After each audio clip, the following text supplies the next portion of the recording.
If you're a 90s kid, then Shari Lewis needs no introduction. The talented ventriloquist was a writer and performer best known for her character Lamb Chop, who first appeared in 1956 on Captain Kangaroo. You might know the sock puppet from Lamb Chop's Play Along, which aired as a PBS series in the 90s and was described as an anti-couch potato show, including characters Charlie Horse and Hush Puppy.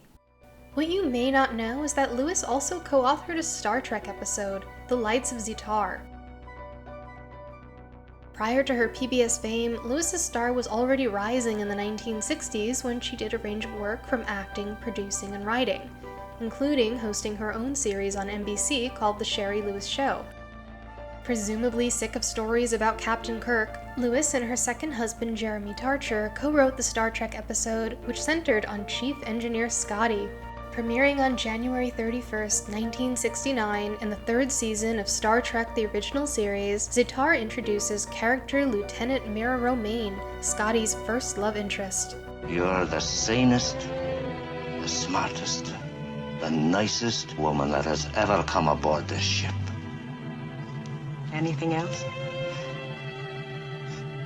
Anything else, I'll keep to myself for the moment. I don't think he's even noticed she has a brain. When Romaine arrives on the Enterprise for her very first deep space assignment, her mind falls under the control of aliens who give her frightening premonitions and possibly some indigestion. Though Lewis was a fan of the show, this was the only episode she co-wrote, and sadly, it's not very well remembered. Star Trek and Battlestar Galactica producer Ron Moore called it his least favorite episode, but others argue there's more beneath the surface. Personally, I think it might have predicted the future. Does this look like the Google logo to anyone else? You will all die. Though we may remember Lewis as a child entertainer, she was a woman of many talents who really wanted to headline her own show or sitcom and avoid typecasting. According to her daughter Mallory, Lewis wanted to play Lieutenant Mira Romaine herself, but lost out to a producer or director's girlfriend. "I don't think she's ever been madder about something," said Mallory to Country Living. Looking at the episode a little deeper, one can draw parallels to Lewis's craft of puppetry and career. Critic L.I. Underhill even goes as far to say that the episode is a metaphor for Lewis's own creative frustrations. I recommend their review, which I'm going to read an excerpt from. When her show was cancelled in 1963, Lewis apparently went back to her room and cried to Lamb Chop, in private. This is what The Lights of Zetar is about then. It's about how characters like Lamb Chop take on a will of their own. In Shari Lewis's case, it's about exploring and blurring the line between puppet and puppeteer. After all, Lamb Chop, what am I without you? Nothing. Of course, this is not a new trope. Edgar Bergen, a famous vaudevillian ventriloquist and father to actress Candice Bergen, held a complicated relationship with his dummy, Charlie McCarthy. As recalled in Candice's memoir, her childhood was dominated by the puppet, who even had his own bedroom bigger than her own. Famously, her father left her nothing in his will, but bequeathed Charlie $10,000. Since Charlie is a puppet, it's unclear who claimed the inheritance.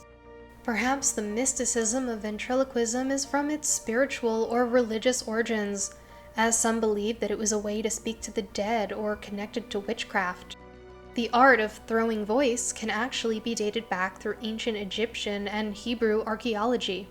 But according to Mallory, it was her father Jeremy who was obsessed with New Age spirituality, often clashing with her more grounded mother. When Shari Lewis passed away in 1998, Mallory reflected on her mother's connection to the puppet. I got a lot of letters from people saying, we're so sorry that your mom has passed. Is Lamb Chop dead too? And I couldn't let that answer be yes. Yeah, I couldn't let Lamb Chop be dead. Though Mallory categorizes Zetar as, quote, arguably one of the most boring episodes ever, she has kept Lamb Chop alive. She continues to perform with the little lamb, who, despite remaining perpetually 6 years old, was rewarded for her service when the Marines made her a 3-star general. So what's the real reason this is an episode of Macabre-esque? Well, Shari Lewis did unleash the earworm from hell. This is the song that doesn't end. Yes, it goes on and on, my friend.